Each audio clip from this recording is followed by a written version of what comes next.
그럼 모든 선택에는 결과가 따릅니다. 이거 모르는 사람 없죠. 뭐 아무리 우리 청년들 젊은 친구들이라도 뭐 이걸 모르는 사람은 없을 거예요.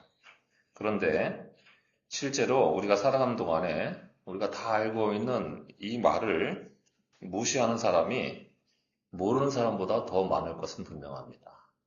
왜냐하면 결과를 생각지 아니하고 선택을 하는 경우가 너무 많기 때문입니다. 현재 상황과 문제가 자기가 그동안 선택해온 결과라는 것을 깨닫지 못하는 사람 너무 많습니다.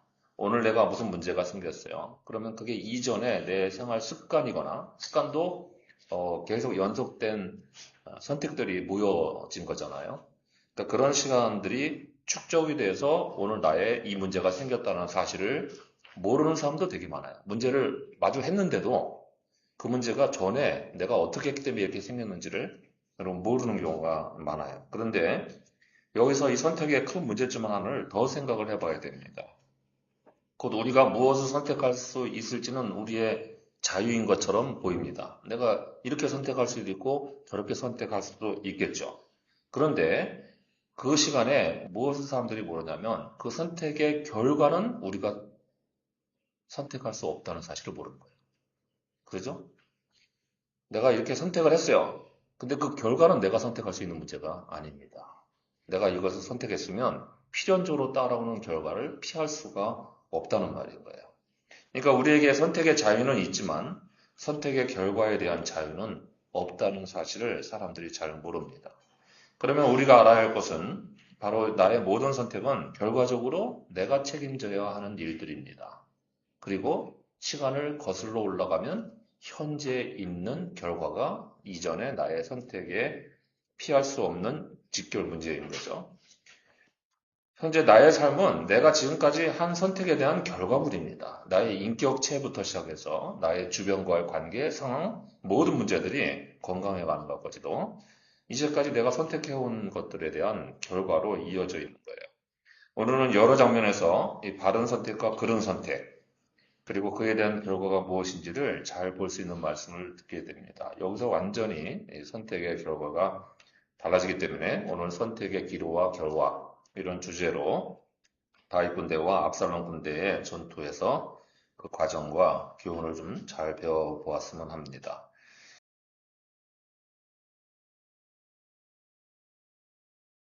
1절을 보시면 드디어 도피하던 다윗 군대는 그들을 없애려 온 압살롬의 군대와 일전을 마주할 수밖에 없게 되었습니다. 요 사이에 사실은 우리가 안 본 사이에 아이도벨이 고향에 들어가서 목매어서 자살하는 일이 있었어요. 이게 17장 일인데 우리가 17장이 아이도벨 거는 우리가 한번 말씀을 전했기 때문에 제가 건너뛰고 18장으로 건너왔습니다.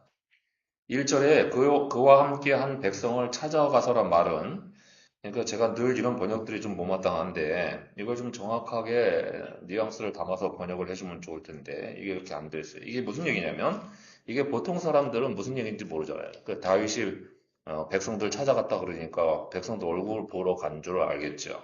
근데 여기는 이 말이 요 낱말이 이런 상황에서는 군대를 점호할 때 쓰는 거예요.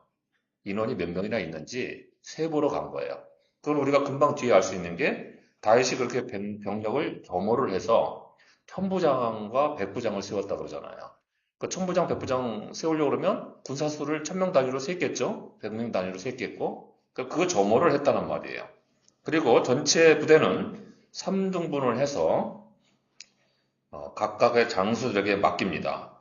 이렇게 부대를 삼분하는 것은 이 소수의 군대가 다수의 적을 상대할 때 쓰는 고대로부터 잘 알려진 상용 전술이었어요. 근데 여기에 이 3등분한 3분하려는 군사 지휘관 중에 한 명이 바로 이때라는 것을 우리가 지난번에 가드 출신, 그러니까 이방인 출신의 부하 하나가 이렇게 다윗에게 충성을 해서 이게 훌륭한 장수로서 이 군대 전투에 중요한 역할을 해주게 되는 거죠. 요압과 아비새와 대등하게 그죠? 3분의 1의 군대를 맡는 장수가 되어서 다윗을 도와주는 것은 분명히 하나님이 다윗을 위로하기 위해서 또 다윗 편에 계심을 보여주는 하나님의 예비하신 손길인 것을 우리가 보게 됩니다. 2절에서 다윗도 자신도 전투 일선에 나가겠다고 확고하게 이야기하는 것은 자기 죄에 대한 책임이 있기 때문이죠. 이 모든 병사들의 고생이 자기 때문에 생긴 거잖아요. 그러니까 내가 직접 참여해서 이렇게 하겠다고 했지만 이게 전술적인 측면에서 오히려 더 안 좋기 때문에 그렇기 때문에 병사들은 만류하고 후방을 지켜서 마하나임에 있는 진지에서 포진하고 계시다가 우리가 혹시라도 패퇴해서 후퇴하게 되면은 도와주시기를 바랍니다 하고 요청을 하게 됩니다. 이게 합리적으로 생각을 해서 전투는 이렇게 일어나게 되죠. 그리고 6절을 보면 이렇게 다윗 군대와 압살롬 군대가 전투를 벌인 곳은 에브라임 수풀이라고 되어 있습니다. 이곳에서 압살롬의 군대가 패하고 다윗이 승리를 하게 됩니다. 이건 대패예요. 옛날에 이 정도의 병력들은 옛날에 10,000명만 있어도 대군이란 말이야. 그 당시로 숫자로는.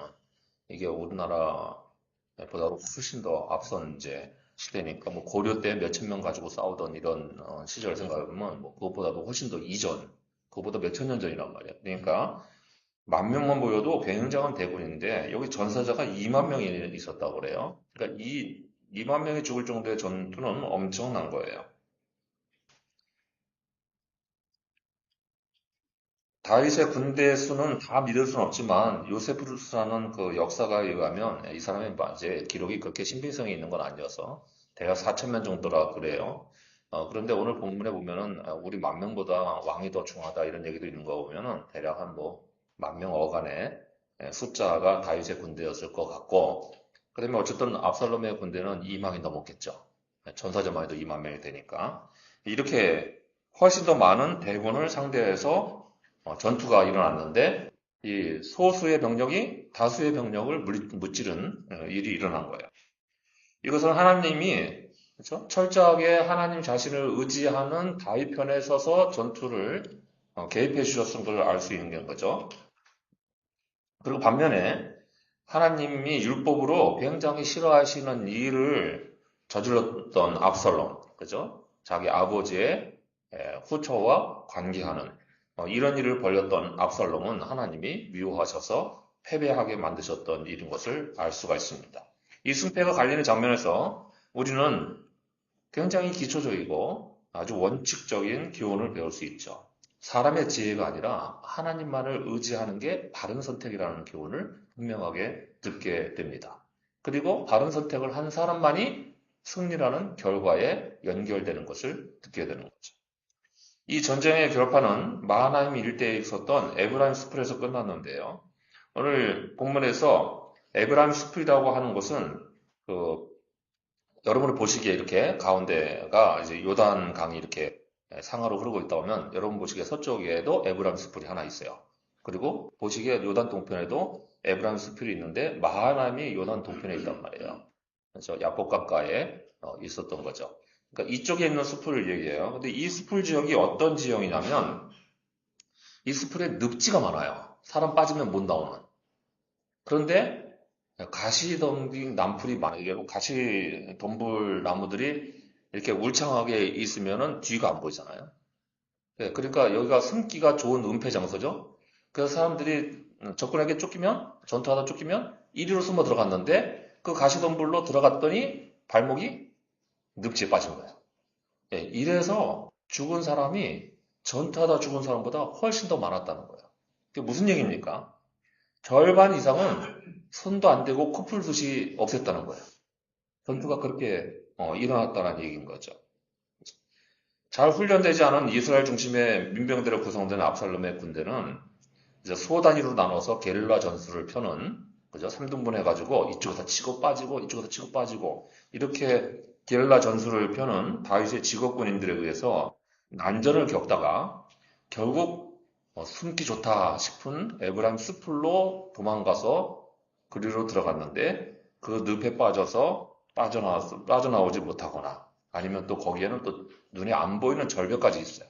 절벽에 떨어져 죽거나 이러면서 숲에 들어갔다가 나오지 못하고 죽은 사람들이 칼에 죽은 사람보다 훨씬 더 많았다는 거예요. 그러니까 여기서 우리가 볼 수 있는 것은 이 소수 군대인 다윗의 군대가 그 다수의 병력들을 몰아서 에브라임 숲으로 넣을 수 있었다는 것 자체가 하나님의 도우신 역사가 있었기 때문에 가능한 거죠.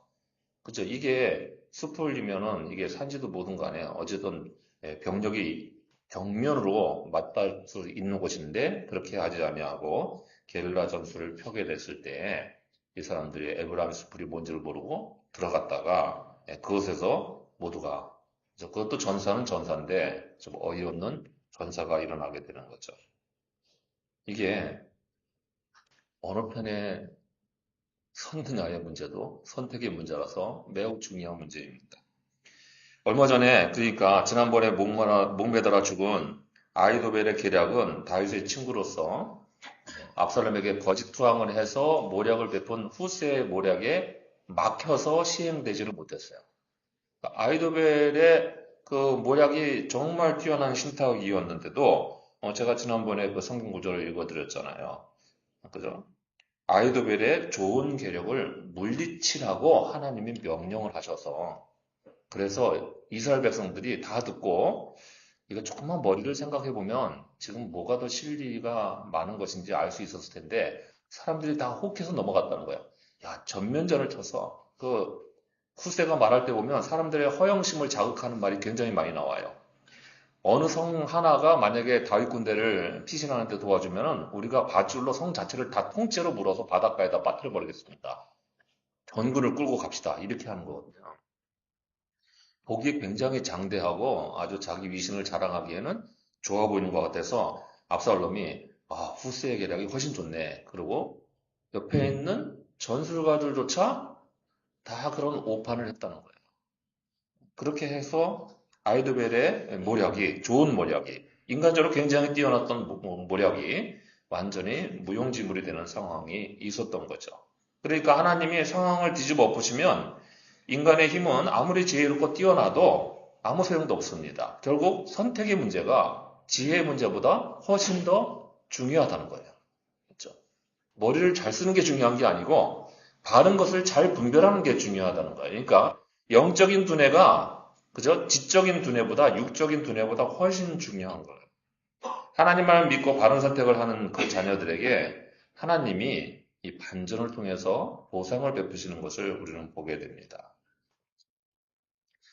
아무리 쫓겨가면서 도망가는 신세이지만 하나님의 주권을 인정하고 그 아래 그죠? 겸손히 엎드렸던 다윗은 하나님의 승리케 하시는 결과들을 보게 되는 거죠. 그러니까 다윗이 진실하고 바른 자리로 돌아왔기 때문에 승리하게 되는 것이었어요. 하나님이 승리케 하시는 거죠. 그러니 아무리 공고한 상황이라도 우리가 그것을 결국 이겨내는 길은 바른 선택을 통해서 헤어나오는 것이지, 그죠? 다른 수로는 그것을 마금할 수가 없게 되는 것입니다. 이 사실을 믿는 게 바로 믿음이고, 그것이 믿음의 사람들이 믿어야 될 신앙의 내용인 것입니다. 그러니 하나님 앞에서 늘 어느 것이 더 유리하고 좋으냐보다 어느 것이 더 바른 것이냐에 항상 주목하고 바른 선택을 통해서 이기고 넘어서는 결과들을 볼 수 있는 모두가 되시기를 바랍니다. 이제 바른 선택 대신에 그런 선택을 하게 된 압살롬의 결과도 보죠.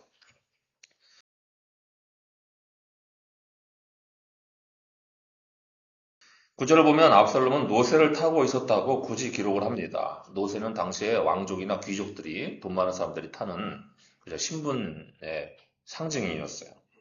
일반인들은 나귀만 타도 양반이었던 거죠. 그런데 그가 다윗의 군사들을 만나서 도망가다가 큰 상수리 나무의 가지에 그의 머리가 걸려서 노새는 그 밑으로 빠져나가고 공중에 몸만 매달린 상태가 되었다고 합니다. 그러자 10절을 보면 다윗의 군사 중 하나가 이 모습을 보고 요압에게 보고를 했는데 요압이 왜 당장 쳐 죽이지 않고 그러면 네가 전공을 세워서 엄청난 포상을 받을 텐데 그렇게 얘기를 하니까 이 병사가 촌철살인의 말을 들려주죠. 12절을 보면 내가 은 10개는 고사하고 1000개를 받는다 할지라도 나는 왕이 군사 3부장에게 말한 압살롬을 해하지 말라는 명령을 절대로 어길 수가 없습니다. 만약에 내가 그렇게 했으면 말씀하신 것과는 달리 전공은 고사하고 장군도 나를 대적해서 내 목을 치려고 하지 않았겠습니까? 이렇게 얘기하는 거죠. 이것은 요압의 처신을 잘 알고 하는 말이고 또 요압이 벌일 일에 대한 결과도 미리 넌지시 경고하는 말이기도 합니다. 이게 부하가 하는 말이 아주 배짱 센 말인 거죠. 하지만 14절을 보면 요압은 그럼에도 불구하고 바로 달려가서 나무에 매달려 있는 압살롬의 심장을 찌르고 또 자기 시위 병사들에게 쳐서 죽이게 합니다. 16절을 보면 그렇게 압살롬이 죽자 요압은 전쟁을 이제 중단시키는 나팔을 불어서 더 이상의 동족 살상을 피하도록 마감을 하고 이게 또 내전이기 때문에 계속 동족들의 피를 흘려봤자 민심을 돌아오게 하는 일에는 역행만 하기 때문에 전쟁을 여기서만 그치게 합니다. 이렇게 해서 압살롬의 반란은 완전히 실패로 돌아가게 됩니다. 여기서 두 번째 배울 수 있는 교훈은 그런 선택은 반드시 파멸에 연결된다는 거죠. 못 피합니다. 잘못된 선택은 어떤 식으로 간에 우리에게 손실을 가져오는 법이에요. 그런데 오늘 본문은 압살롬의 말로를 상세히 전하면서 이 그런 선택, 제가 항상 말씀드리잖아요. 바른 선택은 설령 못하더라도 본전인데요.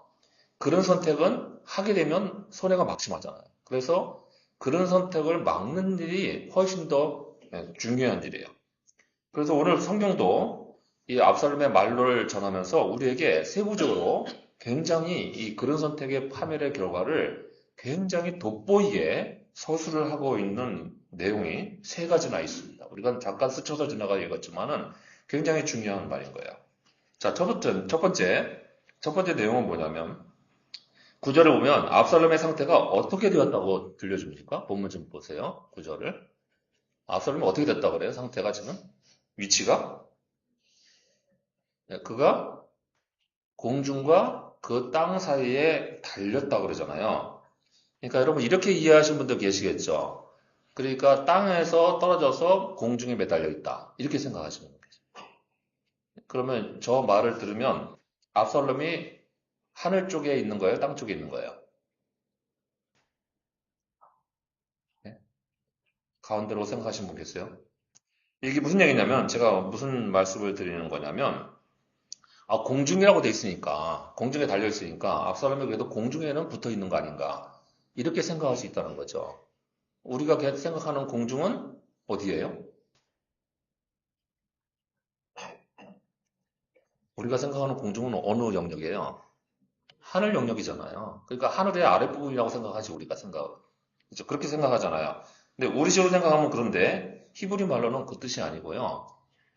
하늘이라는 경계선이 있고 땅이라는 경계선이 있는데요. 그 경계선을 다 이탈해서 한가운데 끼어 있다는 얘기예요. 그게 무슨 얘기냐면 하늘에도 못 속하고 땅에도 못 속했다는 얘기예요. 그래서 그 하늘과 그 땅 사이라고 이렇게 기록이 되어 있거든요. 히브리 본문으로는. 그러니까 하늘에도 아니고 땅에도 아닌 곳에 어정쩡하게 끼어 있다는 얘기인 겁니다. 이게 무슨 얘기냐면 히브리인들에게 이게 무슨 의미냐면 하늘과 땅 사이에 끼어서요. 하늘에 계신 하나님으로부터도 단절이 됐다는 거예요. 우리는 공중 그러면 하늘의 연속성상에 있는 영역이니까 하늘에는 그 발을 거쳤다고 생각하기 쉬운데 오늘 본문에서 무슨 얘기하는 거냐면 하늘에도 발을 못 거치고 땅에도 발을 거치지 못했다는 거예요.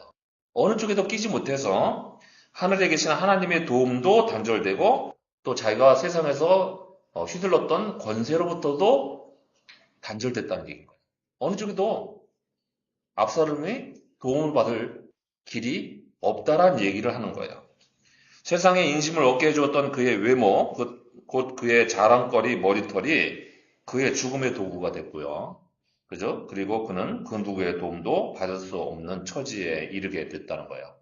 그러니까 압살롬의 처지가 그런 선택을 하고 보니 첫 번째로 그에게 왔던 파멸의 징조는 뭐냐면 하늘의 도움도 없고 땅의 연결점도 없는 아무도 그를 어떻게 해줄 수 없는 그런 상태. 그게 첫 번째 파멸의 상태예요. 이거 우리가 실제로 잘못된 선택을 하게 되면 당하는 처지죠.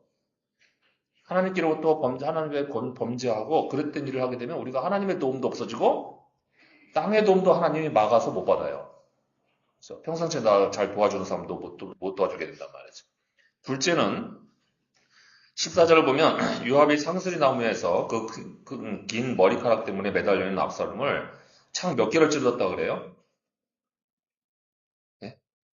예, 이렇게 읽으면서 여러분 읽으시면서 뭘 사람 하나 죽이는데 창 하나면 되지 세 개씩이나 들고 다녀. 이렇게 칼 세 개 차고 다니는 사람이 있어요? 그럴 거 아니에요. 그죠? 근데 이거 왜 굳이 세 개로 찔렀나 하고 궁금하지 않으셨어요? 그러니까 이게 왜 그러냐면 당시 고대 근동에서는 이 창 세 개로 찌르면 사람만 죽이는 게 아니고 영혼도 멸절시킬 수 있다는 의식이 있었기 때문에. 그러니까 요압이 지금 압살롬을 없애러 가는데 60만 없애는 게 아니고 아예 영혼의 존재까지 없애버리는 주술적인 그죠? 살해를 시도한 거죠. 압살롬은 자신의 힘과 자신의 장점만을 믿고 그것을 무기로 모반을 했다가 하나님의 도움도 받지 못하고 죽게 되는데요. 그의 영혼까지도 없애버리려는 대우를 받게 됩니다. 그러고도 모자라서 요압은 자기의 병기 맡은 소년들에게 압살롬을 에워차고 그것도 에워싸고 10명이나 시켜서 쳐 죽이게 만들었습니다. 이거는 여러분 범죄자를 처형할 때 나오는 모습이에요. 장수라면 또 군이라면 왕자라면 죽을 때는 명예로운 죽음을 원할 것이겠는데 압살롬은 죽음의 시간에서조차도 자비를 얻지 못하게 됩니다. 요압이 이렇게까지 한 것은 반역자가 완전히 사라져야 죽어서도 영향력을 미치면 안 된다고 생각했기 때문에 그래야 동족 간의 전쟁이 끝나고 나라가 평안해지지 않겠나. 압살롬이 지긋지긋한 사람인 거거든요. 그러니까 그래 주술적인 처형을 통해서 그렇죠. 근데 이 모든 게 이제 하나님이 압살롬에게 베푸신 일인 거죠. 세 번째는 압살롬의 무덤이 돌무더기 무덤이 되고 말았는데요. 이거 보통 이스라엘에서는 반역자나 페르냐를 부모에게 불효한 사람들, 부모를 업신여기거나 또는 부모를 살해한 사람들을 처형해서 그 사람들한테는 정상적인 매장을 못 시키고 돌무더기로 그렇죠? 돌무더기로 무덤을 만들어서 그냥 길가에 그렇죠? 황폐화시키는 이런 처리를 했는데 이게 범죄자의 말로를 행하는 거죠. 요압은 압살롬이 이 두 경우에 다 해당된다고 생각한 거예요. 그죠? 나라에서도 이게 반역자이고요. 그 다음에 개인적으로는 아버지를 대항한 페르나인 거죠. 그래서 이런 처리를 했습니다. 문제는 본문이 이 장면을 들려주면서 바로 18절을 보면 그가 생전에 자기 이름을 후대에 남기려고 비석을 세웠다는 이야기를 굳이 들려줍니다. 그러니까 생전에도 그렇게 자기 이름을 후대까지 남기려고 애썼고요. 또 왕위가 되어서 자기 이름을 드높이려고 애를 쓰던 압살롬이 잘못된 선택을 해서 결국 죄인의 이름으로 쳐죽임을 당하고 그 영혼의 존재까지 멸절당해서 완전히 그렇죠? 이름을 기린다는 게 후세에 남기려는 거잖아요. 그러니까 당대에 끝내버리는 이런 처벌을 받았다는 거예요. 이 모든 게 그런 선택을 하는 이들의 처지가 바로 이렇게 엄중한 파멸의 결과다 하는 것을 오늘 본문이 아주 세세하게 디테일하게 우리에게 들려주고 있는 것입니다. 하나님의 주권을 묻지도 인정치도 아니하고 오직 자신의 욕심만을 위해서 아버지를 반역했던 압살롬은 이 전쟁에서 대패하고 자기 목숨도 정말 불쌍하게 잃고 말게 됩니다. 다윗은 자기를 죽이려는 압살롬을 해치지 말라고 명령을 내렸지만 압살롬 측에서는 아이도벨의 모략에서도 보듯이 다윗 왕을 타깃으로 해서 왕만 죽이면 됩니다. 이렇게 하는 의도가 분명했습니다. 그러니까 우리가 반대로 압살롬이 다윗을 똑같은 상태로 만나서 만약에 다윗이 패배하고 다윗이 뭐 그럴 리는 없겠지만 나뭇가지에 걸려서 매달려 있으면 여러분 압살롬은 어떻게 했을 것 같아요? 압살롬은 전황이 없어져야 내가 왕 통치를 제대로 할 거라고 그렇게 요압과 같은 선택을 했겠죠. 그랬을 가능성이 높죠. 이게 결과는 뻔한 것입니다. 그럴 것이기 때문에 이렇게 되는 거예요. 그러니 여러분 쉬운 선택이 결코 옳은 선택이 될 수는 없다는 지혜를 잘 담아두시기를 바랍니다. 쉬운 선택은 항상 그런 선택이 될 가능성이 여러분 높다는 말이에요. 그렇죠? 여러분 사기에 잘 넘어가는 사람이 어떤 사람입니까? 상대방에 있는 말을 검토를 안 하고 귀가 얇은 사람이 넘어가잖아요. 귀가 얇은 사람은 쉬운 선택을 할 가능성이 높아요. 그래서 내가 만약에 남의 말을 듣고 금방 빠져드는 사람이다. 이러면은 항상 좀 의심하는 버릇을 가지고 있어야 돼요. 이 사람이 무슨 말을 하는 거지 도대체? 이게 맞나? 또 본인은 뭐 선한 의도로 그럴 수 있지만은 우리는 항상 상황이 그래야 돼요. 그래서 그런 원칙들이 있잖아요. 그죠? 여러분 싸고 좋은 거 있어요, 없어요? 세상에 싸고 좋은 거는 없어요. 가성비란 말을 쓰기는 하는데 여러분 그 가성비는 싸기 때문에 형편없는 부분을 감안하고 쓰는 게 가성비잖아요. 그런 거 그 생각하셔야죠. 쉬운 선택은 무슨 선택이냐면 자기에게 자기 눈에 좋아 보이는 선택입니다. 우리가 이제까지 봐왔던 거예요. 내 눈에 좋아 보이니까 쉽죠, 선택하기가. 그죠? 선악과가 보암직도 하고 먹음직도 하니까 따먹기가 좋잖아요. 그거 쉽잖아요. 그죠? 이렇게 되는 거예요. 자기에게 유리해 보이고 자기 눈에 좋아 보이고 자기 편한 선택이 쉬운 선택이고요. 대신에 이게 너무나 잘못된 것은 하나님이 안중에 없는 선택이라는 거죠. 그래서 도식을 만들어 놓으세요. 쉬운 선택 이퀄 그런 선택.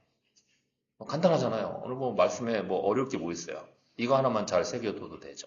쉬운 선택은 잘못된 선택이다. 이렇게 생각하시면 돼요. 그 선택을 하는 순간에 바로 뒤에 이어질 결과를 항상 우리는 생각을 해야 됩니다. 그 결과는 고사하고 당장 하나님이 이 잘못된 선택을 옳지 않게 보고 계신다는 생각을 할 수가 있어야 되는데요.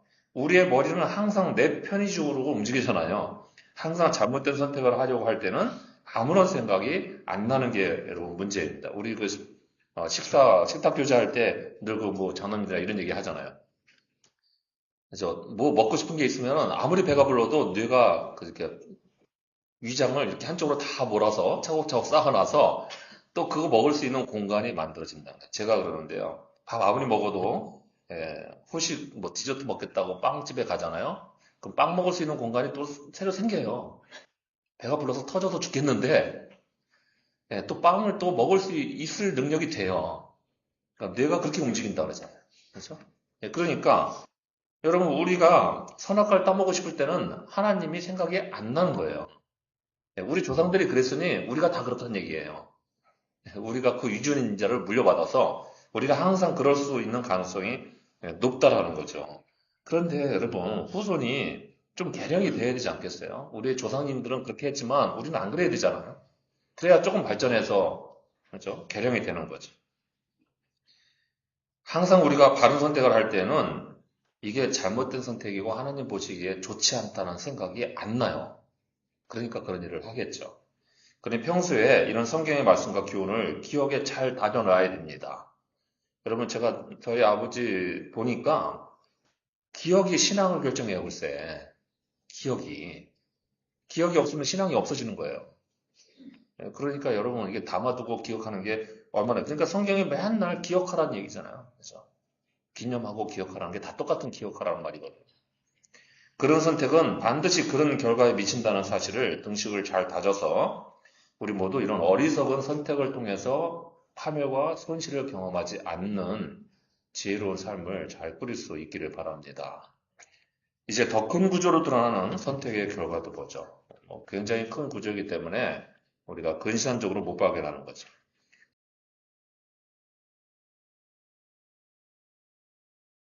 19절부터 23절까지는 다윗의 편으로 언약궤를 들고 나왔다가 다윗이 다시 예루살렘으로 돌아가라고 하는 말에 압살롬쯤에 가 있던 사독 제사장의 아들 아히마아스가 이 승전 소식이 너무 기뻐서 이걸 내가 우리 사랑하는 주군인 임금께 이걸 전해드려야겠다 싶어서 달려가려고 합니다. 아히마아스는 전투의 승전 소식만 들려주고 다윗이 마음 아파할 말은 조용히 입을 감추고 말하지 않게 되죠. 근데 구수 출신 전령은 저 이방인 출신이니까 이런 상황을 모르고 있는 그대로 가서 말합니다. 32절을 보면 내주 왕의 원수와 일어나서 왕을 대적하는 자들은 다 그 청년 압살롬과 같이 되기를 원하나이다. 압살롬이 죽었다는 사실을 그냥 대놓고 얘기합니다. 사실은 이게 객관적인 사실이에요. 정확한 판단이고. 그러니까 다윗은 이스라엘 사람이 아닌 이 구스 사람이 말하는 바가 이 전투에 대해서 모두가 다 생각하고 있는 정확한 사실이라는, 객관적 사실이라는 사실을 인지를 해야 되는데요. 곧 압살롬이 반란의 대가로 죽어야만 다윗의 왕권이 회복될 수 있다는 사실을 이야기하는 건데요.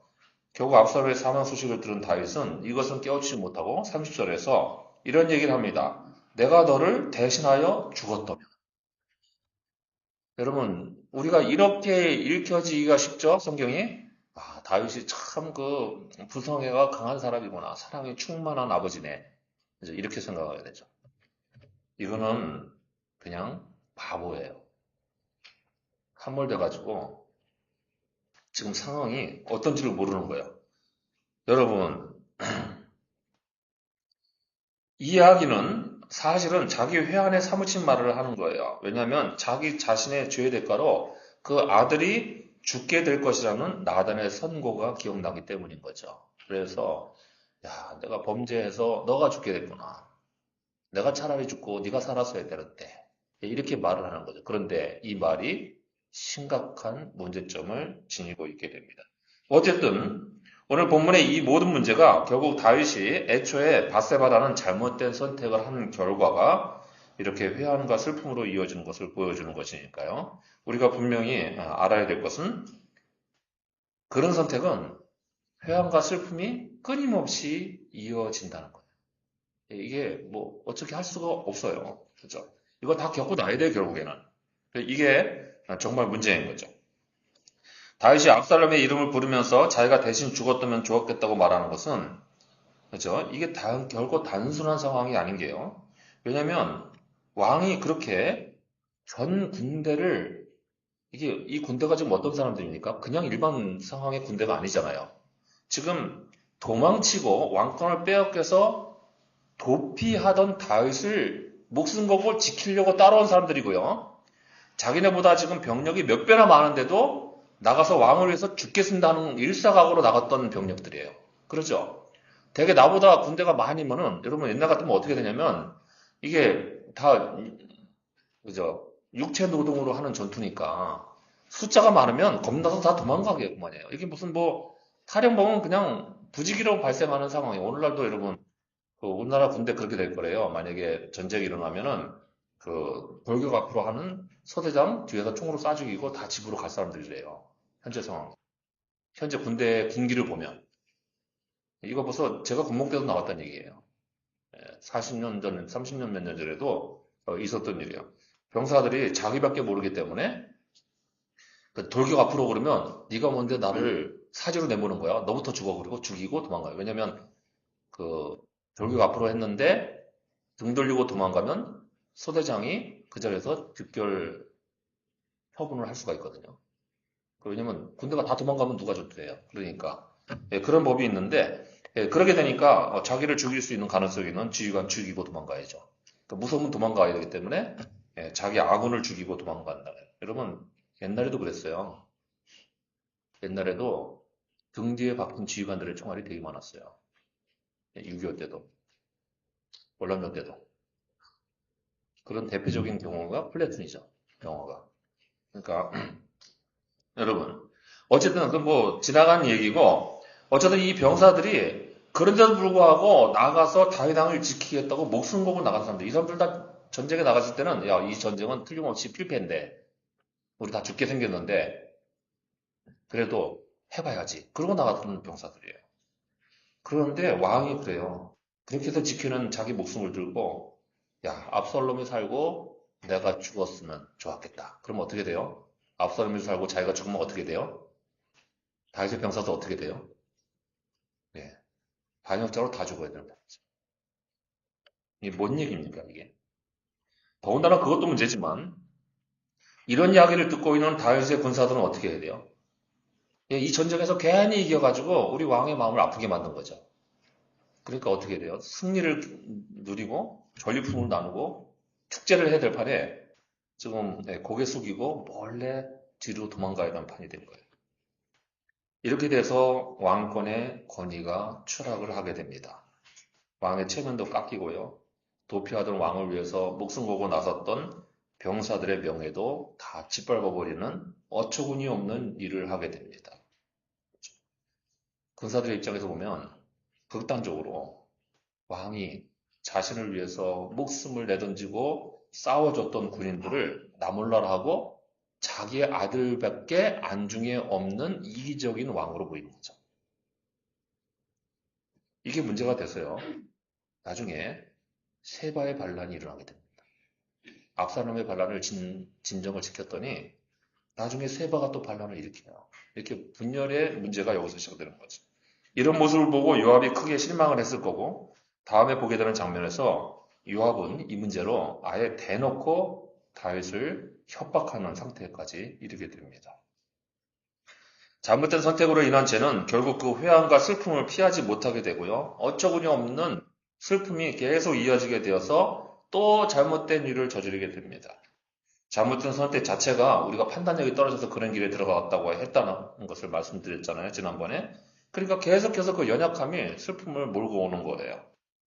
그런 선택은 반드시 회한과 슬픔을 불러오고요. 그래서 더 자기 자리를 잡지 못하고 더 나약한 상태로 전락하게 되는 실수가 연결되는 이런 상황까지 떨어지게 됩니다. 죄는 그 잘못된 선택 가운데 가장 심각한 선택이죠. 우리는 이렇게 죄라는 잘못된 선택, 바르지 못한 그런 선택을 하는 일을 어떻게든지 피하려고 해야 됩니다. 그러니까 이 이야기에 계속 우리가 듣는 가장 중요한 기초적인 교훈은 죄를 피하라는 거예요. 가장 잘못된 선택인 죄를 피해야 되는 거죠. 시편 3편은 다윗이 압살롬을 피할 때 지은 시라고 하는 표제가 타이틀을 붙어 있는데요. 시편 4편도 원래 히브리 성경에서는 하나의 시편으로 취급을 됐는데 그 4편에 이런 고백이 나와 있습니다. 이게 좀 개정판이나 다른 번역이 좀 부분적으로 미숙하기 때문에 제가 풀어 설명하면 이래요. 시편 4편 4절을 제가 이렇게 풀어 설명하면 너희는 격동하더라도 죄를 짓지 말아라. 자리에 누워서 마음속으로 반성하고 잠잠하라. 바른 제사를 드리고 여호와를 의지하라. 이렇게 지금 다윗이 이 압살롬과의 전투 장면에서 고백을 했다는 거예요.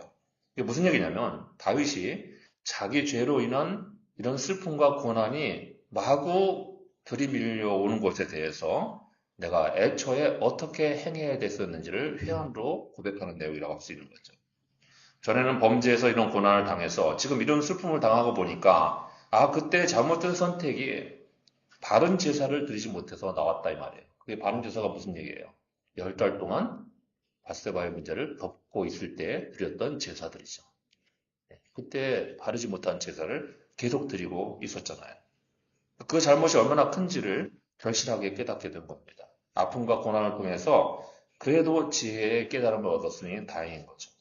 그리고 우리는 이렇게 우리의 선택이 바르냐 그르냐에 따라서 반드시 그에 따른 결과를 피할 수 없이 마주할 수밖에 없다는 사실을 기억하고 이거 한순간도 잊지 않도록 잘 해놓으셔야 돼요. 이제 말씀 가운데 여러 가지 내용들이 있어서 함께 다 설명을 해드렸지만 이제 한 가지만이라도 아까 말한 등식이라도 정리를 해서 기억하고 잊지 않도록 해야 됩니다. 우리는 그동안 다윗 개인의 범죄 하나가 이렇게 그의 개인적인 생애에는 말할 것도 없고 국가적인 파행을 불러오는 것을 세세히 들려주는 사무엘서를 계속 읽어왔습니다. 다윗의 한 번의 잘못된 선택이 이렇게 참혹한 결과들을 계속해서 들려주는 이유는 성경이 그만큼 선택과 결과에 대한 뼈저린 교훈을 잊지 말라고 하는 거죠. 계속 강조를 해서 우리의 뇌리에 심어두려고 하는 거예요. 하나님께서 우리가 이런 잘못된 선택이 이렇게 무섭다는 사실을 강조하고 싶으셨기 때문인 거죠. 반복해서 들려주는 거예요. 계속 다른 이야기로 결국 똑같은 진리 하나를 들려주려고 하는 거죠. 그러니 우리는 어떤 선택이든지 그게 결과로 이어지는데 그것을 피할 수가 없으니 우리가 잘못된 결과를 피하기 위해서 선택의 순간에 항상 깨우침과 각성을 잃지 말고 바른 선택, 바른 제사, 예배 시간에 똑바로 예배를 잘 드리는 것이 그죠? 이런 것들을 피할 수 있는 지혜의 길이라고 그래서 제가 아까 말씀드린 거예요. 예배 시간 10분 전에 떠들면 밉다고요. 왜냐면 예배를 그렇게 준비하지 못하고 드리면 이 각성들을 우리한테 담기기가 어렵잖아요. 그러니까 그래서 이런 어둡고 파괴적인 결과들을 우리의 삶에 끼어들지 못하도록 막아내고 항상 바른 영성과 바른 선택만을 하며 살아갈 수 있기를 바랍니다. 기도하겠습니다.